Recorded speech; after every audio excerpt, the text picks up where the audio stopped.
Hello everyone, কেমন আছো তোমরা সবাই? আশা করছি সবাই খুব ভালো আছো। সো চায়না রিসেন্টলি খুব বাজে একটা জিনিস করেছে, সেটা হচ্ছে সংস্কৃত ফ্রেজ, যেটা G20-র লোগোর মধ্যে রয়েছে এবং G20 থিম হিসেবে আমরা দেখছি বসুদেবা কুটুম্বকম, তাতে কিন্তু অপোজ করেছে। চায়না এটা ডিমান্ড করেছে যে সংস্কৃত এই ল্যাঙ্গুয়েজটা, এই যে ফ্রেজটা, এটা G20 ডকুমেন্টসে কোনোভাবে যাতে মেনশন না থাকে। ঠিক আছে।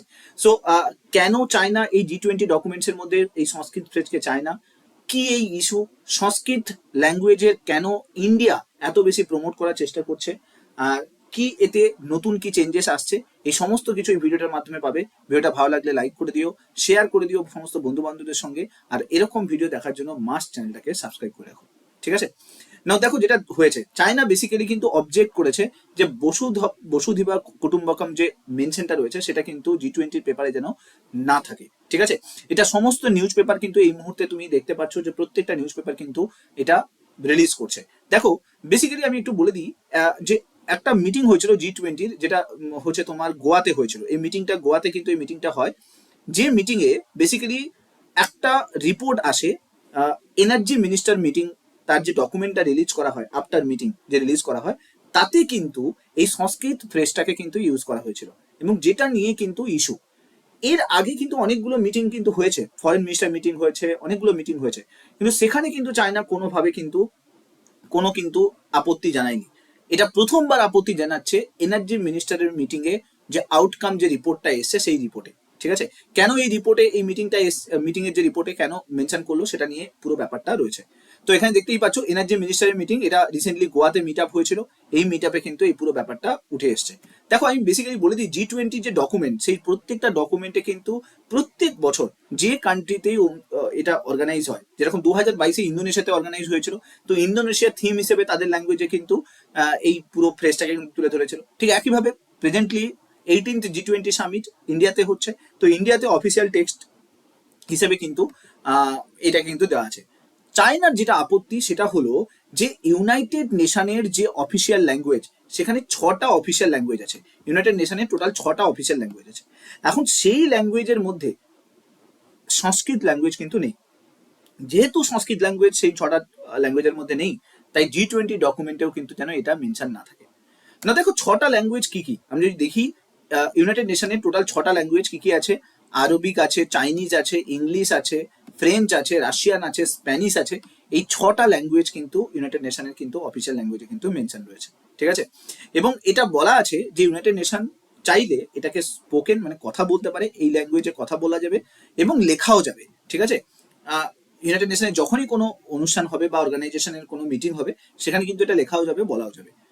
ইউনাইটেড নেশনের মধ্যে জেনে রাখো যে এই যে ফ্রেজ, এই যে সংস্কৃত ফ্রেজ, সেটা কিন্তু মেনশন করা যাবে না। এটা নিয়ে কিন্তু চায়না ইস্যু ক্রিয়েট করেছে। আমরা যদি দেখি G20-তে টোটাল যতগুলো কান্ট্রি আছে, 19টা কান্ট্রি আছে G20-তে, এবং একটা অর্গানাইজেশন রয়েছে, নাম হচ্ছে ইউরোপিয়ান ইউনিয়ন। ঠিক আছে। এই 19টা কান্ট্রি, বেশিরভাগ কান্ট্রি কিন্তু ফেভারে রয়েছে, অর্থাৎ ইন্ডিয়া যে সংস্কৃত ফ্রেজটা ইউজ করেছে তার কিন্তু ফেভারে রয়েছে। তারা এটা বলেছে যে হ্যাঁ এটা ইউজ করা যাবে, প্রত্যেকটা কান্ট্রি করে এসছে, তো ইন্ডিয়া এতে করলে কোনো অসুবিধা নেই। কিন্তু এতে সব থেকে বড় প্রবলেম ক্রিয়েট করছে কে? চায়না। ঠিক আছে। নদী দেখো ফাইনাল ডকুমেন্ট যেটা এসছিল, বেসিক্যালি যে এনার্জি ট্রানজিশনের যে ফাইনাল ডকুমেন্ট এসছিল, সেখানেই কিন্তু বেসিক্যালি এই বসুদেবিকা কুটুম্বকম এই ফ্রেজটা কিন্তু ইউজ করা হয়েছে। অ্যাকচুয়ালি এর মিনিং হচ্ছে ওয়ান আর্থ, ওয়ান ফ্যামিলি, ওয়ান ফিউচার। ঠিক আছে। যদিও পরবর্তীকালে এই ডকুমেন্ট থেকে এটাকে সরিয়ে দেওয়া হয়, মানে এই ফ্রেজটাকে সরিয়ে দেওয়া হয়, কিন্তু তার যে লোগোটা রয়েছে, মানে G20-র যে লোগোটা রয়েছে, সেই লোগোটাতে কিন্তু এই পুরো ফ্রেজটাকে কিন্তু তুলে ধরা হয়। ঠিক আছে। ইন্ডিয়া কিন্তু ওটাকে সরিয়ে দেয়, পরবর্তীকালে লোগোতে কিন্তু এটা মেনশন করা হয়। ঠিক আছে। নাও একটু বলে দিই, G20-র কিন্তু অনেকগুলো মিটিং হয়েছে। ফাইন্যান্স মিনিস্টারের মিটিং হয়েছে। ঠিক আছে। এখানে দেখতেই পাচ্ছ এডুকেশনাল মিনিস্টারের মিটিং হয়েছে, ট্যুরিজম মিটিং হয়েছে, এনভায়রনমেন্টালের মিটিং হয়েছে, লেবার অ্যান্ড এমপ্লয়মেন্টের মিটিং হয়েছে। একমাত্র জেনে রাখো প্রত্যেকটা জায়গাতে কিন্তু মনে রেখে দাও ওয়ান আর্থ, ওয়ান ফ্যামিলি, ওয়ান ফিউচার, এইটা কিন্তু ইউজ করা হয়েছে। ঠিক আছে। সেখানে কিন্তু কোনোভাবে কিন্তু ওই সংস্কৃত ফ্রেজটা কিন্তু ইউজ করা হয়নি। একমাত্র দুটো জায়গাতে কিন্তু সংস্কৃত ফ্রেজ কিন্তু ইউজ করা হয়েছে। ঠিক আছে। একটা হচ্ছে এনার্জি মিনিস্টারের যে মিটিং হয়েছিল, সেই মিটিং এর যে ডকুমেন্টসটা রিলিজ হয়েছিল, সেই ডকুমেন্টে ইন্ডিয়া সংস্কৃত ফ্রেজ ইউজ করেছে। আরেকটা ফরেন অ্যাফেয়ার্সের একটা মিনিস্টারের মিটিং হয়েছিল, সেখানেও কিন্তু এই মিটিংটা বেসিক্যালি এই ফ্রেজটা ইউজ করেছিল। কিন্তু ফরেন অ্যাফেয়ার্সের যে মিনিস্টারের যে মিটিংটা হয়েছিল, সেই মিটিংয়ে যখন ফ্রেজটা ইউজ করা হয়েছিল, তখন কিন্তু চায়না কোনোভাবে কিন্তু কোনো অপোজ করেনি। কিন্তু যখন এনার্জি মিনিস্টারের মিটিং হলো, সেখানে যখন এটাকে তুলে ধরা হলো, তখন কিন্তু এর অপোজ করলো। কেন? কোয়েশ্চেন হচ্ছে কেন? দেখো 2022-এ যখন ইন্দোনেশিয়াতে মিটিং হয়েছিল, তখন ইন্দোনেশিয়া তার নিজস্ব ফ্রেজ, তুমি দেখতেই পাচ্ছ, এই যে এইখানে দেখতে পাচ্ছ পুলি বারসামা, একটা নিজস্ব ল্যাঙ্গুয়েজে কিন্তু ফ্রেজটাকে কিন্তু তুলে ধরেছিল। বর্তমানে যখন G20 ইন্ডিয়াতে হচ্ছে, তখন ইন্ডিয়া কিন্তু তার নিজস্ব যে সংস্কৃত ফ্রেজ, সেটাকে কিন্তু ইউজ করছে। ডকুমেন্টগুলো এইভাবে রিলিজ করা হয়, এখানে তোমরা দেখতেই পাচ্ছ মেন থিমটা ইংলিশে রাখা হয়, আর হচ্ছে এইখানে হচ্ছে বেসিক্যালি সংস্কৃত ফ্রেজটা মেনশন করা থাকে। এখন কোয়েশ্চেন হচ্ছে, তাহলে চায়না সবকিছুতে যখন মেনশন করেছে তখন কোনো কিছু বলেনি, বাট এনার্জি মিনিস্টারের মিটিং এবং ফরেন অ্যাফেয়ার্স মিনিস্টারের মিটিংয়ে তখনও কিছু বললো না, কিন্তু যখন এনার্জি মিনিস্টারের মিটিং হলো, তখন যে ডকুমেন্টটা প্রেস করলো, সেটাতে কেন আপত্তি জানাচ্ছে?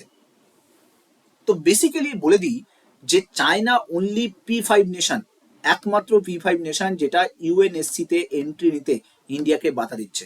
অর্থাৎ ইউনাইটেড নেশন সিকিউরিটি কাউন্সিলে এই মুহূর্তে 5জন পার্মানেন্ট নেশন রয়েছে, ঠিক আছে, যাদের মধ্যে 4জন রাজি আছে যে ইউনাইটেড নেশন সিকিউরিটি কাউন্সিলে ইন্ডিয়া হচ্ছে আরেকজন মেম্বার হিসেবে অ্যাড হোক। কিন্তু একমাত্র চায়না আছে যে হচ্ছে অপোজ করছে কোনোভাবে যাতে এইটাতে যাতে পার্টিসিপেট করতে না পারে, ঠিক আছে, ইন্ডিয়া যাতে কোনোভাবে ইউনাইটেড নেশন সিকিউরিটি কাউন্সিলে ঢুকতে না পারে। না, আমি একটু বলে দিই, ফরেন অ্যাফেয়ার্সের যখন মিনিস্টারের মিটিং হয়েছিল না, সেখানে এস জয়শঙ্কর অনেক কড়া ভাষায় চায়নাকে কিন্তু ক্রিটিসাইজ করে। তারপরে যখন ডকুমেন্ট রিলিজ হয়েছিল, সেখানেও কিন্তু সংস্কৃত ফ্রেজটাকে ইউজ করা হয়, তখন চায়না সেটাকে মেনে নেয়, মানে চায়না সেটাকে খুব একটা বেশি আপত্তি জানায় না।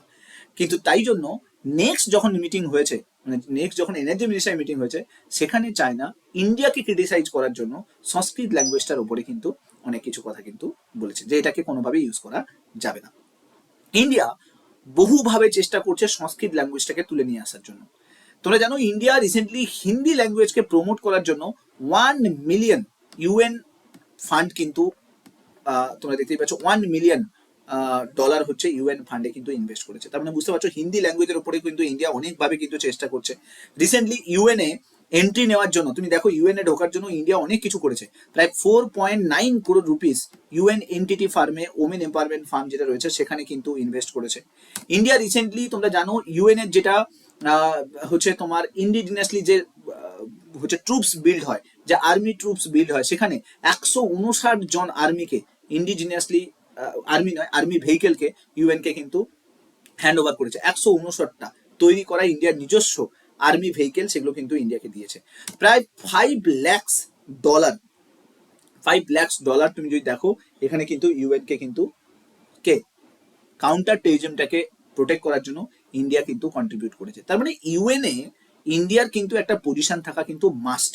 তো সেখানে দাঁড়িয়ে ইন্ডিয়া কিন্তু অনেকভাবে ইউএনকে কিন্তু কন্ট্রিবিউট করছে, কিন্তু চায়না একমাত্র নেশন যে ইন্ডিয়াকে বারবার কিন্তু প্রোটেক্ট করছে, বারবার কিন্তু প্রিভেন্ট করছে ঢোকার ক্ষেত্রে। না, এখানে বলে দিই, ইউনাইটেড নেশন সিকিউরিটি কাউন্সিলে কাউকে ঢোকাতে গেলে 5জন মেম্বারেরই কিন্তু পারমিশন দরকার। তাদের মধ্যে একজনও যদি ভেটো অ্যাপ্লাই করে, মানে একজনও যদি বলে যে না একে ঢোকানো যাবে না, তাহলে কোনোভাবে কিন্তু তাকে করা যায় না। তার মধ্যে 4জন রাজি থাকলেও করা যায় না। এটা কিন্তু ইউএনএ কিন্তু ভেটো কিন্তু চলে, ঠিক আছে। এদের মধ্যে একজনও যদি কোনো কিছুতে অপোজ করে, তাহলে সবাইকে সেটা মেনে নিতে হয়, হয়েছে না। সংস্কৃত ল্যাঙ্গুয়েজকে কেন ইন্ডিয়া এত বেশি প্রায়োরিটিতে রাখছে? দেখো, সংস্কৃত আমাদের ক্লাসিক্যাল ল্যাঙ্গুয়েজ, মনে রেখে দাও। আমরা হিন্দুজমে সংস্কৃত ল্যাঙ্গুয়েজটাকে স্যাক্রেড ল্যাঙ্গুয়েজ হিসেবে দেখি, পবিত্র ল্যাঙ্গুয়েজ হিসেবে দেখি। এটা বুদ্ধিজম, জৈনিজম সমস্ত হিস্টোরিক্যাল টেক্সটে কিন্তু মেনশন আছে। তার মানে ভাবো আমাদের কাছে G20 কতটা ইম্পর্টেন্ট, G20 ডকুমেন্টগুলো কতটা ইম্পর্টেন্ট। তো অবভিয়াসলি সেই ইম্পর্টেন্ট সেকশনে সংস্কৃত ল্যাঙ্গুয়েজ থাকবে না, সেটা কিন্তু হতে পারে না, ঠিক আছে। সংস্কৃত রিভাইভেলের জন্য ইন্ডিয়ান গভর্নমেন্ট অনেক কিছু করছে। তোমরা জানো সংস্কৃত শুধুমাত্র ইন্ডিয়াতে নয়, জার্মানি, ইউনাইটেড কিংডম, ঠিক আছে, ইউনাইটেড স্টেটস, ইউরোপিয়ান কান্ট্রি, সব জায়গাতে সংস্কৃত ল্যাঙ্গুয়েজকে কিন্তু প্রায়োরিটিতে রাখা হয়েছে। আমাদের টোটাল 22খানা অফিসিয়াল ল্যাঙ্গুয়েজ, সংস্কৃত তাদের মধ্যে একটা কিন্তু অন্যতম ল্যাঙ্গুয়েজ। 2010 সালে উত্তরাখণ্ড গভর্নমেন্ট প্রথম স্টেট যে সংস্কৃতকে সেকেন্ড অফিসিয়াল ল্যাঙ্গুয়েজ হিসেবে ডিক্লেয়ার করেছিল। তারপরে হিমাচল প্রদেশকে দেখতে পাবে সেকেন্ড স্টেট, যেটা হচ্ছে সংস্কৃত ল্যাঙ্গুয়েজকে অফিসিয়াল ল্যাঙ্গুয়েজ হিসেবে দেখতে পাবে। তাহলে জেনে রাখো সংস্কৃত ল্যাঙ্গুয়েজ কিন্তু আস্তে আস্তে আস্তে আস্তে কিন্তু প্রমোট করার জায়গায় আসছে, ঠিক আছে। ইন্ডিয়াতে যদিও এর কোনো ফার্স্ট ল্যাঙ্গুয়েজ হিসেবে এখনো কোথাও কিন্তু স্বীকৃতি পায়নি, তার সত্ত্বেও যেহেতু এটা সমস্ত ল্যাঙ্গুয়েজের মাদার ল্যাঙ্গুয়েজ, তাই জন্য চেষ্টা করা হচ্ছে সংস্কৃত ল্যাঙ্গুয়েজকে যাতে রিভাইভ করে নিয়ে আসা হয়। ইন্ডিয়াতে অনেকগুলো আমরা অ্যামেন্ডমেন্ট করেছি অফিসিয়াল ল্যাঙ্গুয়েজের ওপরে।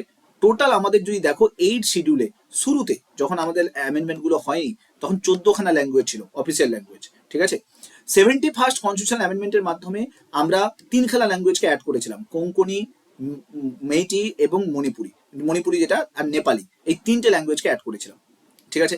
তারপরে 92 নম্বর কনস্টিটিউশন অ্যামেন্ডমেন্টের মাধ্যমে আমরা আরো প্রায় 4খানা ল্যাঙ্গুয়েজকে অ্যাড করি, বোডো, ডোগরি, সাঁওতালি এবং মৈথিলি, এই 4খানা ল্যাঙ্গুয়েজকে অ্যাড করি।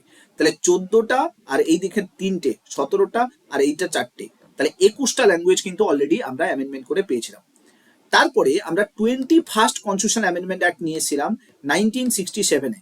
সেখানে আমরা সিন্ধি ল্যাঙ্গুয়েজকে কিন্তু মনে রেখে দাও অফিসিয়াল ল্যাঙ্গুয়েজ হিসেবে নিয়ে আসি। তাহলে টোটাল এখন যদি দেখো 22খানা আমাদের অফিসিয়াল ল্যাঙ্গুয়েজ কিন্তু রয়েছে কনস্টিটিউশনে, টোটাল 22খানা ল্যাঙ্গুয়েজ কিন্তু রয়েছে। তার মানে বুঝতেই পারছো আমাদের কাছে ল্যাঙ্গুয়েজটা কিন্তু অনেক বড় একটা জায়গা। ইন্ডিয়া চাইছে এই মুহূর্তে হিন্দি ল্যাঙ্গুয়েজকেও ঠিকমতো করে প্রমোট করতে, তার সঙ্গে সঙ্গে সংস্কৃত ল্যাঙ্গুয়েজও যাতে প্রমোট হয়। সো হোপফুলি ভিডিওটা বুঝতে পারলে, ভিডিওর মধ্যে অনেক কিছু ইনফরমেশন পেলে। আশা করছি এরকম ভিডিও আরও আসতে থাকবে কন্টিনিউয়াসলি। ক্লাসগুলোকে দেখতে থাকো, শেয়ার করতে থাকো সমস্ত বন্ধু বান্ধবদের সঙ্গে। ভিডিওটা ভালো লাগলে লাইক এবং শেয়ার করে দিও। Thank you so much. Next video তোমার সঙ্গে আবার দেখা হচ্ছে। Till then, bye by.